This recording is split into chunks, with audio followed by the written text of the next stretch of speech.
Alright, today I'm going to talk about the laws of exponents and I'm going to explain why they're there and how they're helpful. And basically explain, in more simple terms, why they work. So they're not just rules you have to memorize, but you can actually understand why they happen. And it's much easier to memorize. You'll eventually have to memorize these. It is much easier to memorize if you can understand them. So the first one we have is the product rule, which states that a, our base, raised to m, multiplied by a raised to n, is equivalent to a raised to m plus n. So, what does that mean? Let's take a raised to m. Let's put it in numbers so it's easier to visualize. We'll have a, our base, be 2, and we'll have m be 4. So 2 raised to 4, okay? And we're going to multiply that by the same base, 2, but this time, same base 2, this time raised to the power of n. And we'll have n be 3. It does not matter, these numbers can be anything. I'm just using these because it's a little bit easier to conceptualize with smaller numbers. And these are equivalent to the base a, 2, raised to m plus n. So 4 plus 3, like this. So, why is this true? What does 2 raised to 4 mean? It just means 2 times 2 times 2 times 2. These are the same thing. And we have this whole thing multiplied by 2 raised to 3. What does that mean? It's 2 times 2 times 2, 3 times. And we're saying this is equivalent to 2 raised to 4 plus 3. What's 2 raised to 4 plus 3? Well, what's 4 plus 3? It's 7, right? So we can just put that there. 2 raised to 7. What's 2 raised to 7? Well, we don't even need the parentheses there. It's 2 times 2 times 2 times 2 times 2. 1, 2, 3, 4, 5, 6, 7. Okay. So, this is everything simplified into the most simple way I can put it here. And then let's take these two parentheses and make it even better by just, removing that. Boom. And these sides, as you can see, are equivalent. All I did was remove the parentheses in between them. And because when two expressions are being multiplied through when they're put next to each other in parentheses, it's equivalent to being multiplied. So I can do that. So it's 1, 2, 3, 4, 5, 6, 7. 1, 2, 3, 4, 5, 6, 7. There. And this works with any numbers. I just use 2, 4, 3 just because, why not? But you can use whatever. And that law will always be true. The next one is not simpler, but it's very similar. It's a raised to m divided by a raised to n is equivalent to a raised to m minus n. So it's very similar, you can see, but instead of multiplying, we're dividing. Instead of adding, we're subtracting. So let's use the same numbers just to make it simple. A raised to m, or 2 raised to 4, divided by a raised to n, or 2 raised to 3, again, any numbers, does not matter, is equivalent to 2 raised to m minus n, aka 2 raised to 4 minus 3, which again, what's 4 minus 3? 1, so we can just make that 2 raised to 1. This makes sense because, let's again simplify it. What's 2 raised to 4 at its core level? It's just 2 times 2 times 2 times 2, right? And we can divide that by what's 2 raised to 3, 2 times 2 times 2. This is equivalent to 2 raised to 1, which is just 2. Then we can simplify across that out until we're left with 1, 2, and 1, 2. And there we go, it's equivalent. It's very, very similar to our first rule there, just instead of when we're multiplying, we're dividing. So there we go, that's the second rule. Take a look at the third one, a little bit more complicated now. It's called the power of a power rule. When we have something like this, a raised to m raised to n. So the whole thing raised to n is equivalent to a raised to m times n. So again, let's use the same numbers just to make it simple. A raised to m, or 2 raised to 4, in parentheses, raised to 3n, is equivalent to a raised to m times n, or 2 raised to 4 times 3. What's 4 times 3? It's 12, so we can just move that out of the way. And then here we're left with 2 raised to 4 raised to 3. So, how can we visualize this? Well, I'll have to make some more space. Might take a little bit of space, but what's 2 raised to 4? It's just 2 times 2 times 2 times 2. Like that. And I'll put that in parentheses because you'll see why in a second. And then I can just show you this.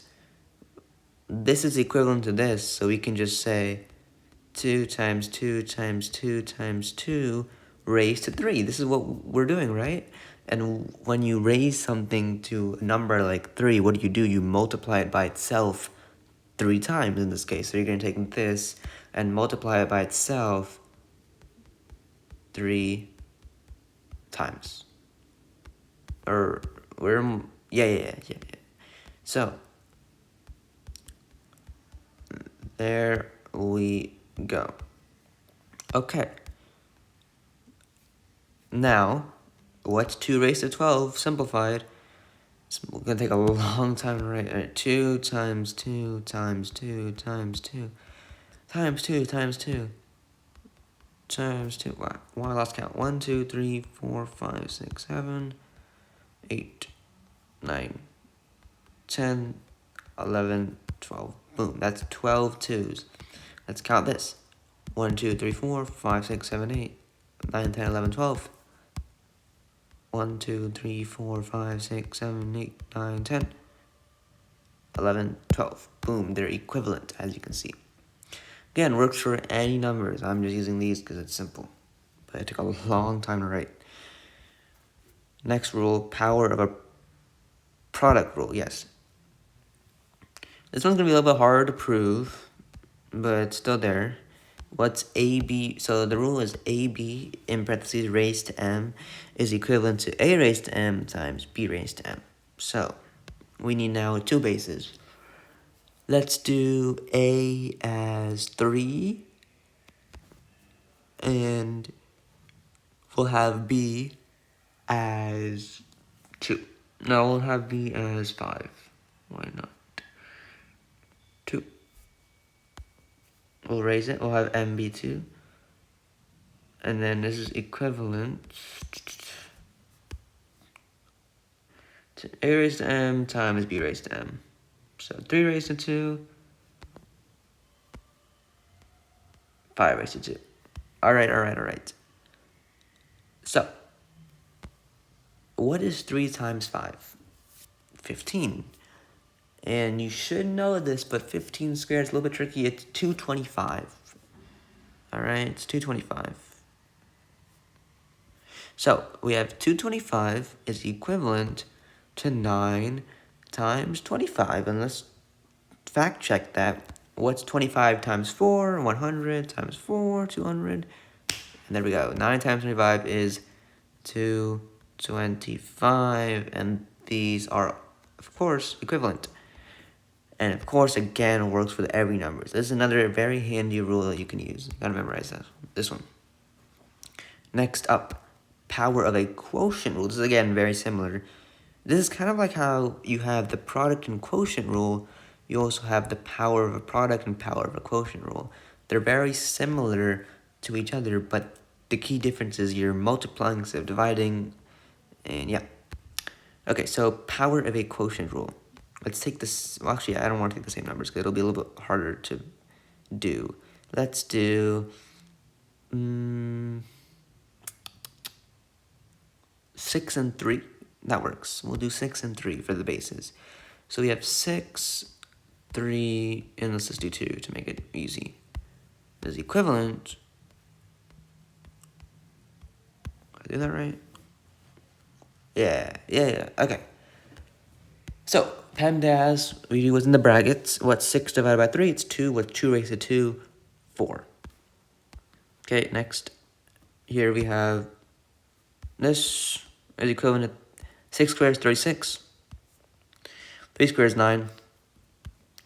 What's 36 divided by 9? It is 4. And they are, of course, equivalent. Yeah, the rule works. Again, it works with every single number, and it's very handy. Next up, zero exponent rule. This one's kind of, I'm not going to prove it in this video. It's kind of something you just got to know. Any number raised to 0 is 1. Alright, doesn't matter if it's 37 raised to 0. It doesn't matter if it's 4. It doesn't matter if it's 1. It's always equal to 1. And there is a way to prove it. I don't have it on the top of my head, so I won't use it in this video, but really it's just something you gotta know. That's the one thing you gotta memorize. The rest you can like kind of deduce from common knowledge, but a raised to 0 is 1. Alright, yeah, I was gonna say something I forgot. No, I think that's, yep. Yep.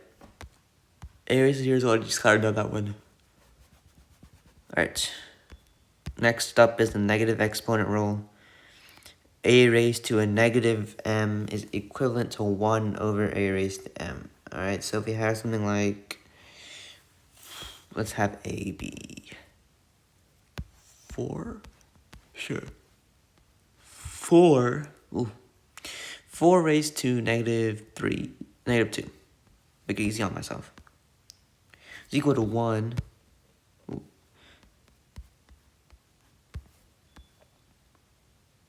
1 over 4 raised to 2.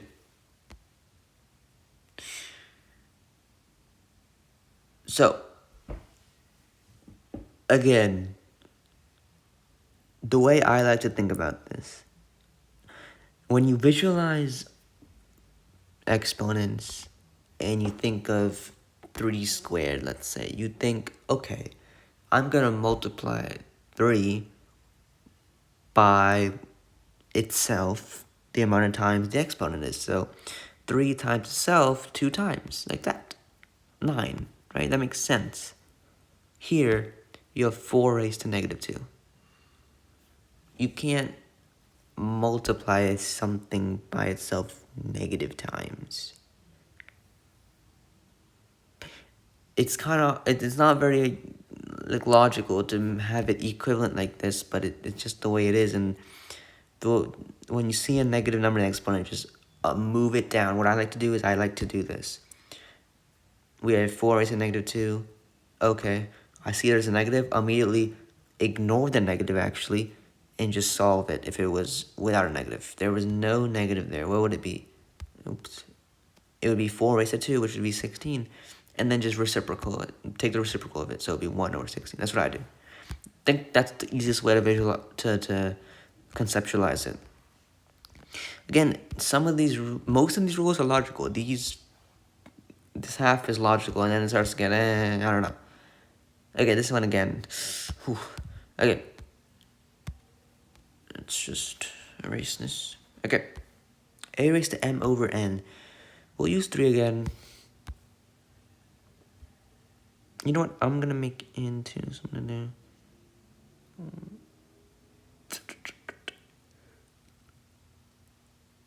Yep.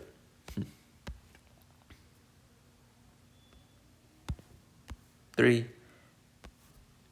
raised to 3 over 2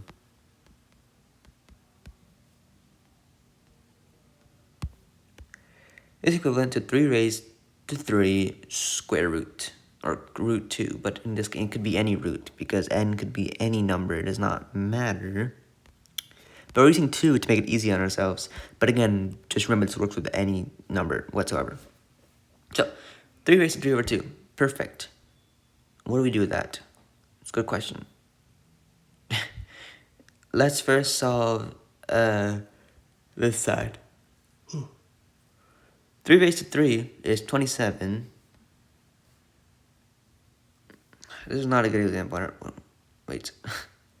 Now I'm confusing myself. Hold on. I'm going to use the numbers 2, actually, instead of 3 here. Just to make it easier, because it's going to be hard to... okay, so know it works with any number, but I'm using 2 here so that it's much easier to visualize. No.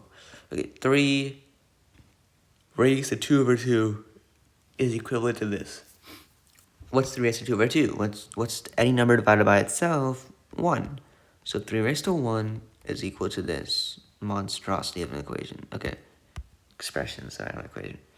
So 3 raised to 1 is 3. 3 raised to 2 is 9.